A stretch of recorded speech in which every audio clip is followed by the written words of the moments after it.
জি, আমি ফয়সাল করিম মাসুদ। আহ, বিগত 12ই ডিসেম্বর ওসমান হাদির নামে যে ব্যক্তির হত্যা মামলার আসামি আমাকে করা হয়েছে। আসলে আমি এই মামলার সাথে এই ওসমান হাদির যে হত্যা, এই হত্যার সাথে আমি কোনোভাবে প্রত্যক্ষ বা পরোক্ষভাবে জড়িত না।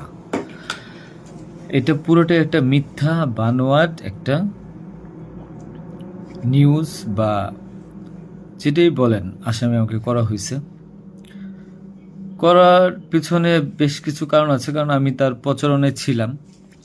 আমি তার অফিস বলেন, আড্ডাখানা বলেন, যেটাই বলেন আমি সেখানে ছিলাম। সেখানে থাকার পিছনে মূল কারণটা হলো, আপনারা জানেন যে আমি অ্যাপেল সফট আইটি নামে একটা প্রতিষ্ঠানের মালিক। বিগত 10-12 বছর ধরে এই প্রতিষ্ঠান আমি চালাচ্ছি। এই প্রতিষ্ঠান থেকে আমি প্রায় 20-30 কোটি টাকার কাজ করেছি, উইদাউট তদবির, সুপারিশ ছাড়াই। কারণ আমি ব্যাটল অফ 71-এর প্রতিষ্ঠাতা।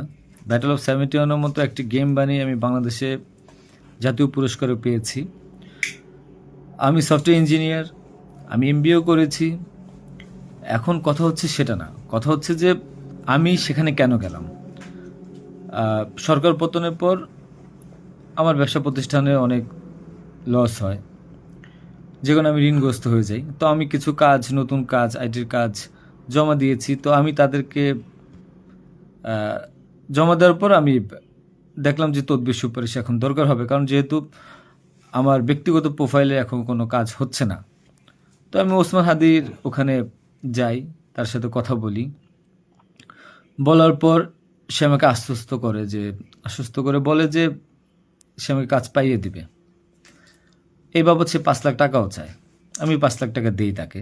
নগদ চেয়েছিল, আমি নগদই দিয়ে দিয়েছি। দেওয়ার পর সে আমাকে বলল, ভাই আপনি অ্যাজ এ ডোনার হিসাবে আপনি আমার যেই প্রোগ্রামগুলো হয় নির্বাচনী প্রচারণা, একটা অফিস দিয়েন, বা প্রচারণে মাঝে মধ্যে একটু ছেলে পেলেরে হাদিয়ে দিয়েন। তো সে হাদিয়েই বলে আসলে বেসিক্যালি। তো আমি এরপরে শুক্রবার আমাকে আসতে বলে, আমি প্রথম শুক্রবার তার সাথে যাই, প্রচারণা করি। সেই সুবাদে আমি আমার 2টা ছোটো ভাই নিয়ে গিয়েছিলাম, যারা এলাকার লোকাল। তো এখন তাদেরকে হয়তো আসামি করা হচ্ছে, আমি জানি না। তারা কিছুই জানে না, যেমন আমি জানি না, তারাও জানে না। তো তারপর তাকে আমি 5,000 টাকা দিই। তার সাথে যে ছেলেটা আছে জাবের, তাকে জিজ্ঞাসা করলে জানতে পারবেন, সবার সামনে আমি দিয়েছি, এবং হাদিয়া হিসেবে সে খুব হাসি মুখে এটা গ্রহণ করেছিল। তারপর ওই দিনের খাওয়া দাওয়া শেষ, প্রোগ্রাম শেষ, আমরা চলে আসি। এরপর আমি আমার ব্যক্তিগত কাজে, নানা কাজে ব্যস্ত ছিলাম। হাদি একদিন ফোন দিয়ে আমাকে বলে, ভাই 16ই ডিসেম্বর আসছে, আপনার সাথে কিছু কথা আছে, আপনি আসেন। তার হোয়াটসঅ্যাপ মেসেজটা চেক করে দেখলে জানতে পারবেন। আমি কিন্তু তার নেক্সট শুক্রবার দিন, মানে আমি বৃহস্পতিবার দিন আমি কিন্তু যাইনি। সে আমাকে ফোন দিয়ে নিয়েছিল যে আপনি আসেন, এসে আপনি দেখেন যে আপনার সাথে কিছু কথা আছে, আপনার কাজটার বিষয়ে কিছু কিছু কথা আছে, আর আমাদের 16ই ডিসেম্বর প্রোগ্রামে আপনি একটু হেল্প লাগবে। তো আমি যাই।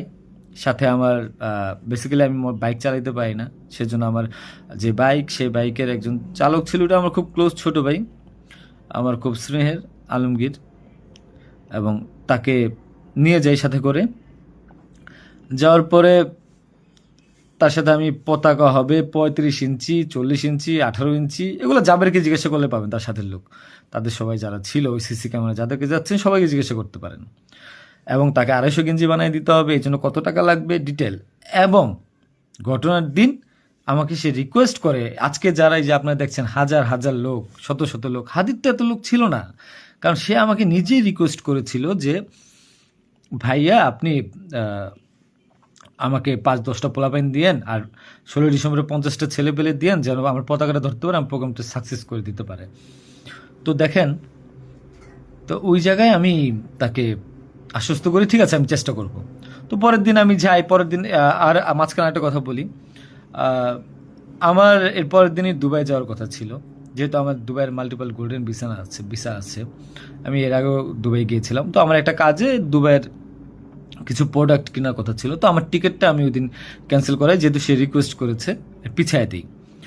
তো সেই বাবদে যেহেতু 10টা বাজে প্রোগ্রাম, তো আমি ভোরবেলায় বের হই, আলমগীর আমার বাসায় ছিল। আর আমার ওয়াইফ, বাচ্চা যেহেতু নরসিংদীতে থাকে, 5ই আগস্টের পর তারা ওখানে সেটেল করে দিয়েছিলাম।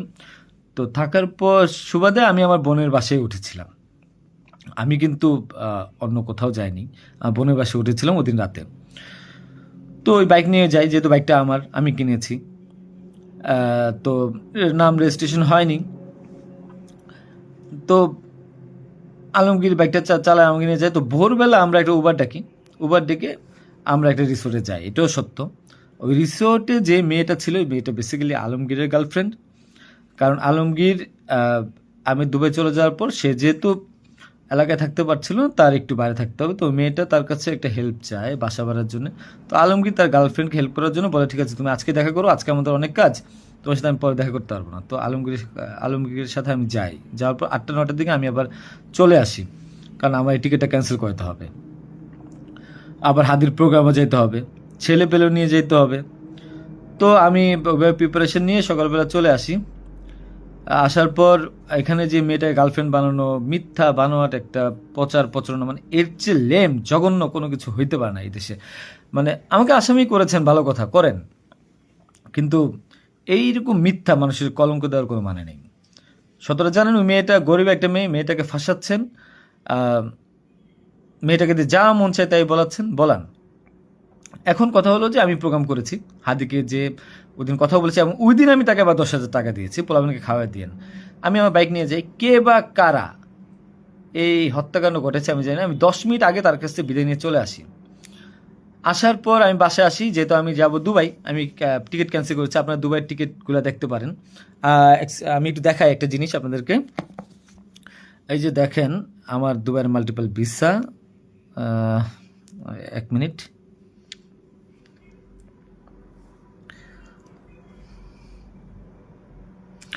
এই যে দেখেন আমার দুবাইয়ের মাল্টিপল ভিসা। হ্যাঁ, ওকে।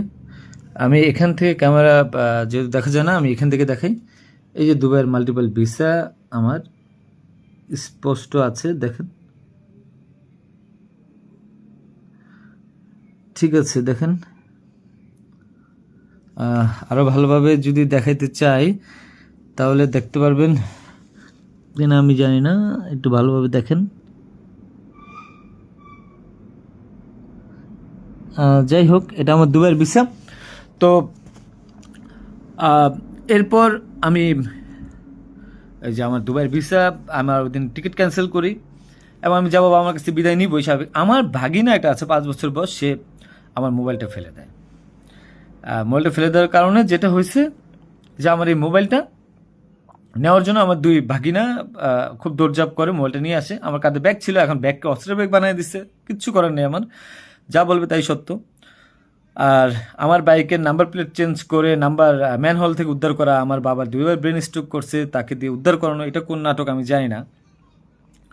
তো তারপর এই তো বাইক উদ্ধার দেখলাম, এগুলা দেখলাম। এরপর আমি বিদায় নিয়ে চলে আসি।